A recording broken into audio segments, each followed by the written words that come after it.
ladies and gentlemen. The story you are about to hear is true. The names have been changed to protect the innocent.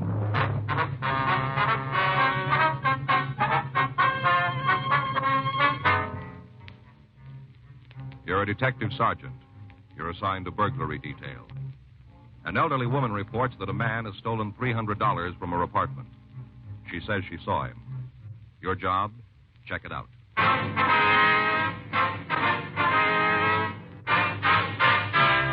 Dragnet, the documented drama of an actual crime. For the next 30 minutes, in cooperation with the Los Angeles Police Department, you will travel step by step on the side of the law through an actual case transcribed from official police files. From beginning to end, from crime to punishment, Dragnet is the story of your police force in action.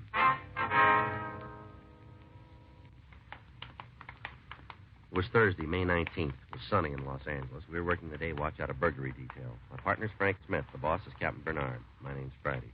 We're on our way out from the office, and it was 3:47 p.m. when we got to a small apartment house on the corner of Olympic and 6th. The Topeka Arms. What's that lady's name again, Joe? Dunbetter, Martha Dunbetter. Let's see. Yeah. Here's your mailbox, number 8. Must be upstairs. Well, how do you figure that? Only 8 mail slots means 8 apartments. Yeah? Stands to reason number 8 will be on the second floor, don't it? Oh, well, I suppose so. Hey, Joe, wonder who comes from Kansas. What? Well, didn't you notice the plaque out in front? Topeka Arms. Yeah. That's a city in Kansas. Topeka, Kansas. Yeah, sure. Well, somebody must have come from there, the owner or the builder. Why else would they give the place a name like that? I don't know.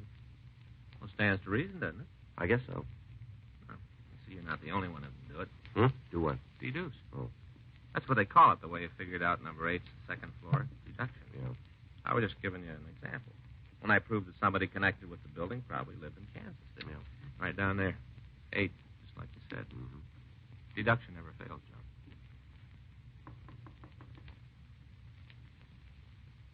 There? Police officers. Oh, well, just a second. I'm coming. My goodness, you certainly got back. Oh, well, dear me, you aren't the same ones, are you? No, ma'am. This is Frank Smith. My name's Friday. Well, there were 2 other policemen here just a little while ago. Shame you didn't know. Could have saved yourself a trip. That's all right, ma'am. We knew they'd be here.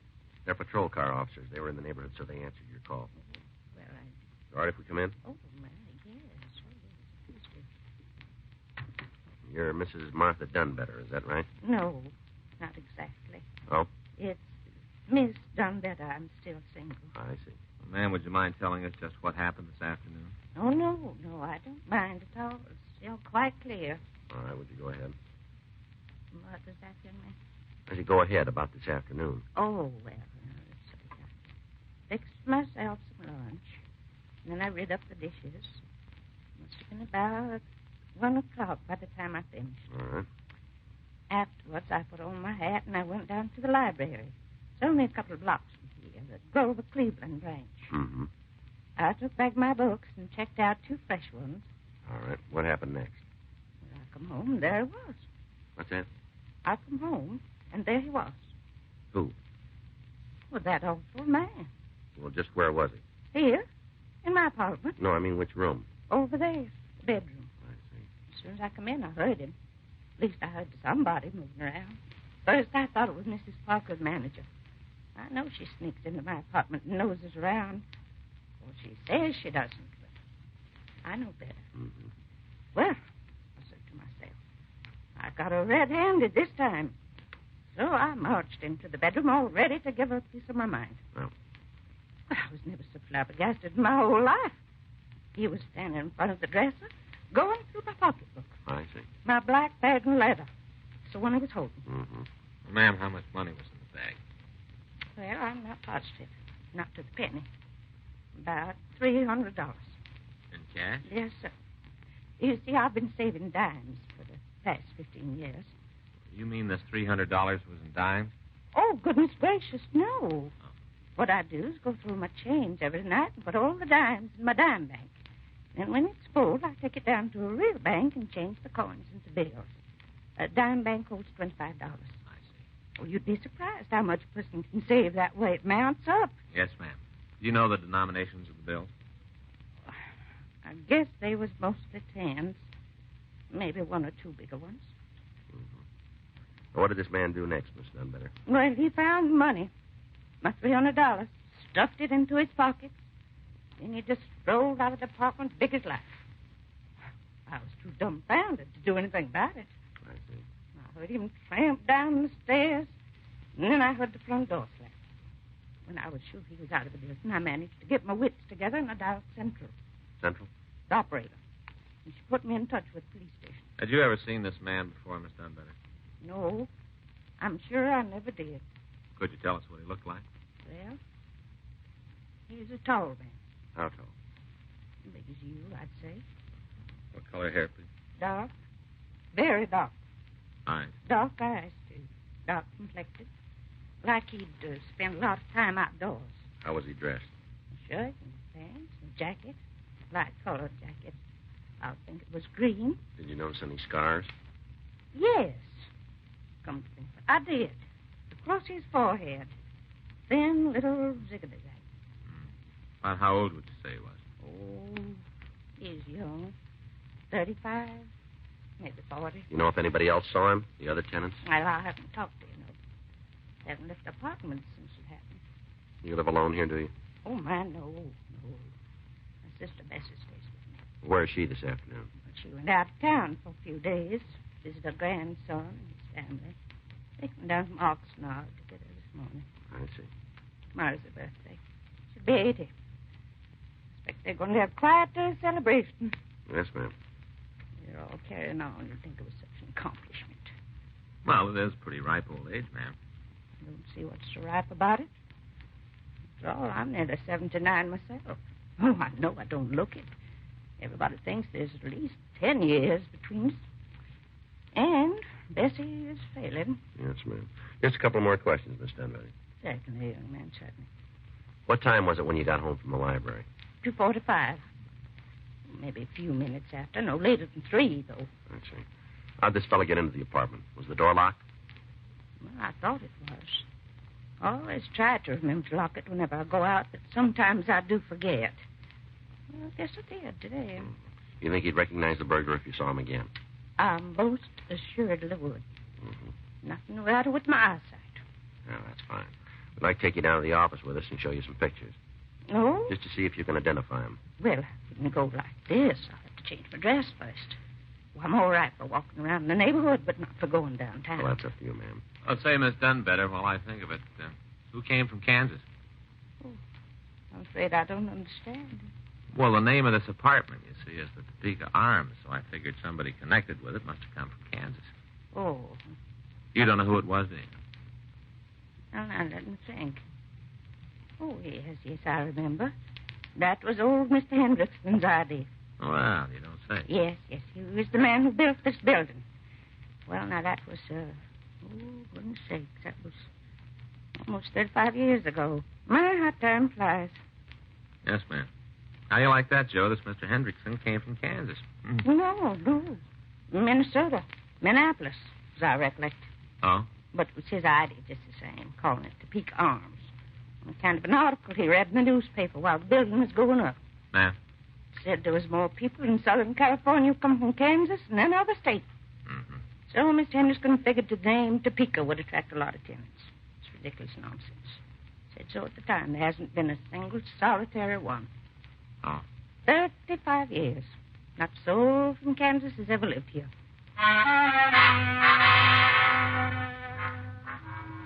4:05 p.m. Frank and I put in a call to the crime lab. While Miss Dunbetter changed her dress, we checked the other apartments to see if anybody else had seen the burglar. Only one tenant was in. Mrs. J.T. Blade, apartment 6, informed us that she'd been out marketing at the time of the crime and had just returned home. 4:16 p.m. Lee Jones and a crew from the crime lab arrived. They began their investigation, and we drove Miss Dunbetter down to the city hall. We checked the oddity file and ran the suspect's description and MO through the stats office, and they came up with 17 possibles. We pulled mug shots and showed them to Miss Dunbetter. She was unable to make an identification. 6:13 p.m. Lee Jones reported no useful fingerprints or other physical evidence in the apartment. 6:46 p.m. We drove Miss Dunbetter home and we went off duty. The next day, May 20th, 11:17 a.m. I'll get it. Burglary Friday. Who's that? Oh, sure. Yeah. When'd he come in? I see. Oh? Well, I wouldn't know. What's he look like? Mm-hmm. Yeah, we'd like to. Right. Thanks a lot. That was Chubb Stark. Who? You know, Stark, the bartender over at the Yellow Cat. Oh, yeah. What's he want? Guy came into his place last night. He was carrying a pretty big roll. He threw it around, bought drinks for the house. Yeah. Got kind of loaded and did some talking about how easy he'd picked up the dough. Just walked in again this morning. Huh. Sound like anything to you? Well, Chubb says he's about 6 foot, black hair. Yeah. Scar on his forehead.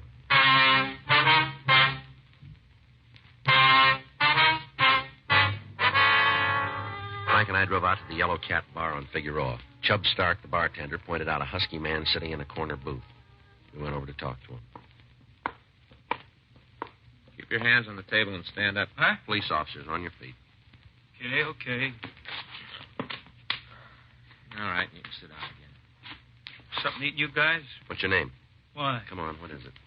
Portlong, Ralph Portlong. Where do you live? Hotel around the corner? How long you been staying there? Since last night. How about before that? Back east, they just got in town yesterday. Whereabouts back east? What kind of a roust is this? Where back east?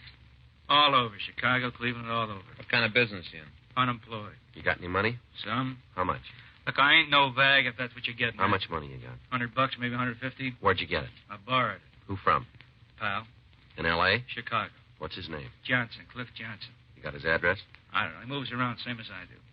How you going to pay him back if you don't know where he lives? We'll bump into each other. What'd you say you got in town, Portland? I told you yesterday. What time? 6 o'clock, somewhere in there. Yesterday morning? Last night. You sure of that? Yeah. How'd you come? Train? Car. You own the car? I hitched a ride. Just where were you yesterday afternoon? Riding into L.A. All afternoon. Yep. What was the driver's name? Look, how should I? I've been hitching for the last week. I must have rode with 20 different guys. You don't remember the one you were with yesterday? Nope.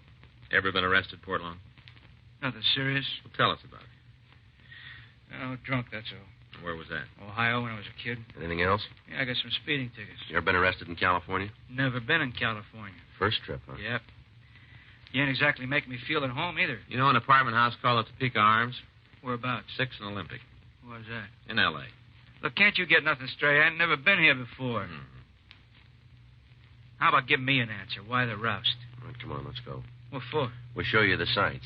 For instance? City Hall. Frank and I took the suspect into custody for further questioning. 12:16 p.m. We ran the name Ralph Portlong through R&I. They had nothing on him. We put out an APB with his description stating that he was in our custody. The bulletin requested any information about the suspect and was marked Attention Chicago PD and Cleveland Police Department. 2:18 p.m. We again interviewed Portlong. He insisted he had not arrived in Los Angeles until 6 o'clock the previous evening and refused to say anything more. 4:06 p.m. We received replies to our APB on Portlong. Chicago reported 2 convictions for grand theft auto, and Cleveland reported 1 conviction for burglary second degree. We telephoned Miss Dunbetter and arranged for her to attend a special show-up at the main jail. 6:17 p.m. The show-up was completed, and Frank and I took the victim back to our office. Well, ma'am, you're sure it isn't the same man? My goodness gracious, I ought to know. Yes.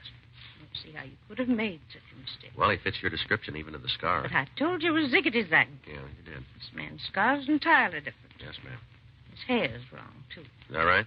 Other man had some gray in it right across here. I thought you said he was fairly young. But he doesn't have to be old to get gray. I've been gray ever since I had my appendix out. I was only 34. All right. We'll have you taken home now. It's really a shame. Ma'am? You arrested that poor fellow. And he hasn't done anything. Burglary Friday. Yeah, that's right. When'd you get it? No, not yet. Will you notify him? Right. Well, I guess we don't need to feel too sorry for Portlong. What do you mean? Another answer on her APB. Yeah? You're right, Miss Dunbetter. He couldn't have been your burglar. Well, I told you, didn't I? He was in Needles yesterday afternoon. He hitched a ride. Yeah? Slugged the driver.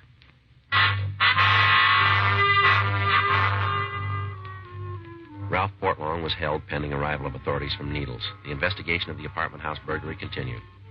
2 more suspects were brought in for questioning. Both men succeeded in establishing alibis for the time of the crime. Monday, May 23rd, 1:48 p.m. Frank and I were on our way back to the office from lunch. How was your pipe? All right. Just okay, huh? I said it was all right. Lemon meringue, wasn't it? Yeah. I don't know, Joe. You should have had apple. Mm-hmm. I told you, stick with apple. You can't go wrong. The lemon was good. You didn't finish it. I was full. Yeah. Well, someday you'll learn. Learn what? Apple pie is always safe. You can't louse it up. Even a bad cook can. Well, I get a little tired of it once in a while, that's all. No reason you should. You can switch it around so many different ways. Yeah, I know. Cheese, a la mode, hot sauce. No reason to get tired of apple, Joe. Sure. Hey, Joe. Yeah. Call for you while you're out. Oh? Yeah, she wants you to call back. Here's the number. Thanks. Sure. Bessie Maxon. Who's that? I don't know.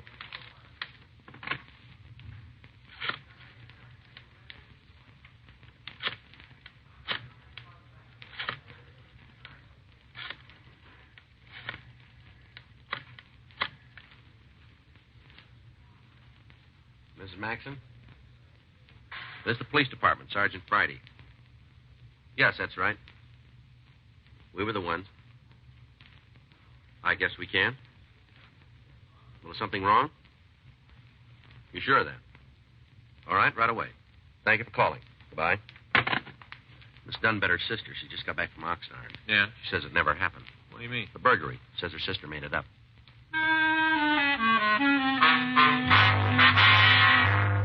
Frank and I drove out to the Topeka Arms, and we went up to apartment number 8. It was 217 when we got there. Somebody's coming again. Well, what is it? Ms. Maxon? That's right, that's right. Well, my name's Friday. I just spoke to you over the telephone. No, yes, of course. This is Frank Smith. Oh, how do you do? I do, man. Come right along inside. Thank you. I just don't know what to say. I suppose it's all my fault for going out of town. Should never have left Martha alone. Might have known she'd be up to something. Are you positively sure about this, Miss Maxon? About what? About what? That there wasn't any burglary?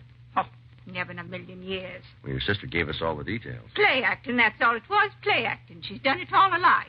Oh, I see. You mean Miss Dunbetter isn't... My sister is as sane as you are, if that's what you're driving at. Well, then why'd she tell us that story, do you know? Haven't got the vaguest notion. She simply won't give me any explanation. Oh, I see. If the story was true, why won't she face me? Why is she hiding? Hiding? The minute I told her I was going to call you, she locked herself in the bathroom. Is that right? Been in there for 2 hours now. She simply refuses to come out. Well, we'd like to talk to her if we can. Yeah, I'll try again. Back to Georgie. I may have some influence. You think we're getting a runaround, Joe? It sounds that way, doesn't it? Yeah. Martha? Martha, you come out of there this instant. Martha Dunbetter, do you hear me? The policeman wants to talk to you. Now come out. The police are here. I won't never come out. I never heard of such childishness. You see, I'm not able to do a thing with her. Yes, ma'am. Maybe if you speak to her, she'll come to her senses. All right. Sister carrying on like this, I don't know how I'll ever be able to hold my head up again. It's scandalous. Miss Dunbetter, this is Sergeant Friday. Miss Dunbetter, will you come out so we can talk to you?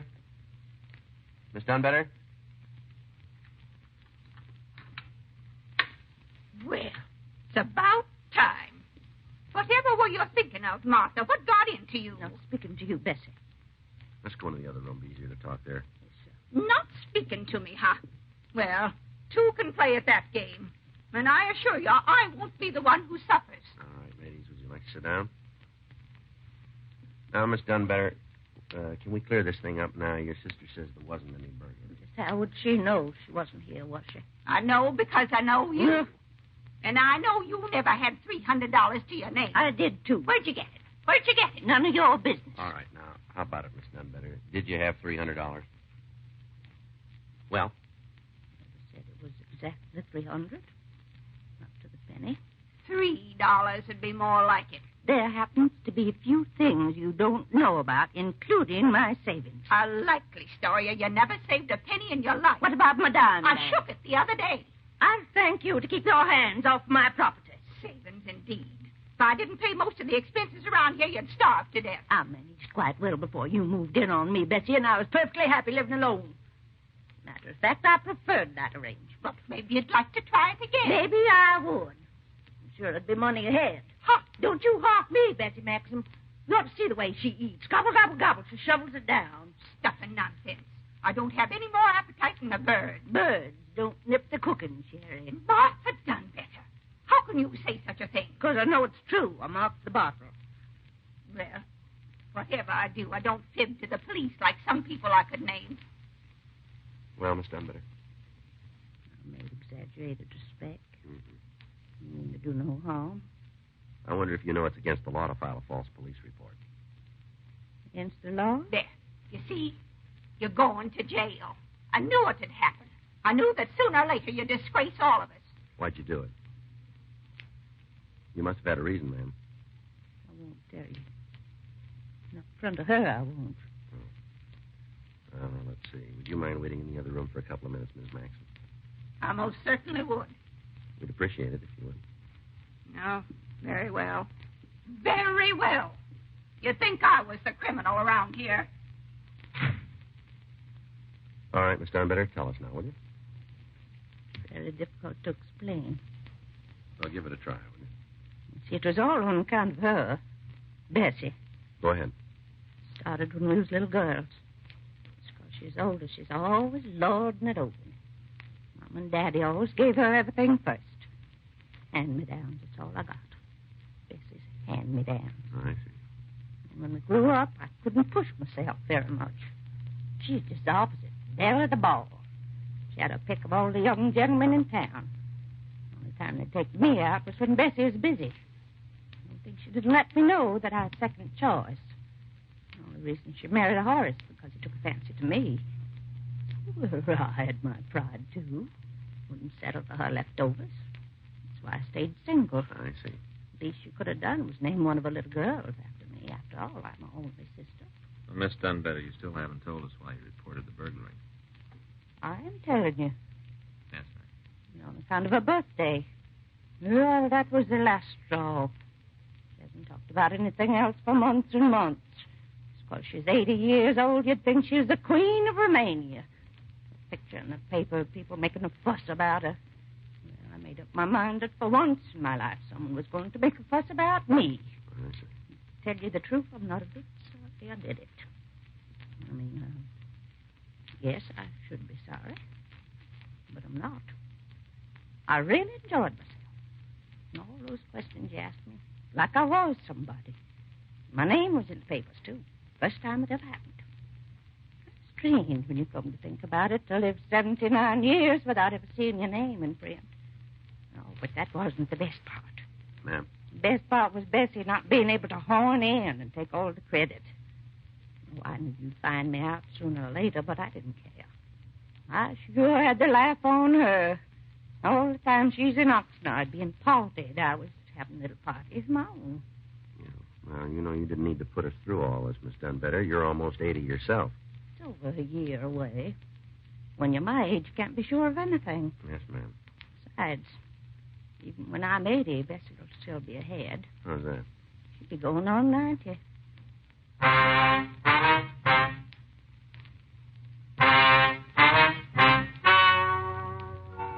The story you have just heard is true. The names have been changed to protect the innocent.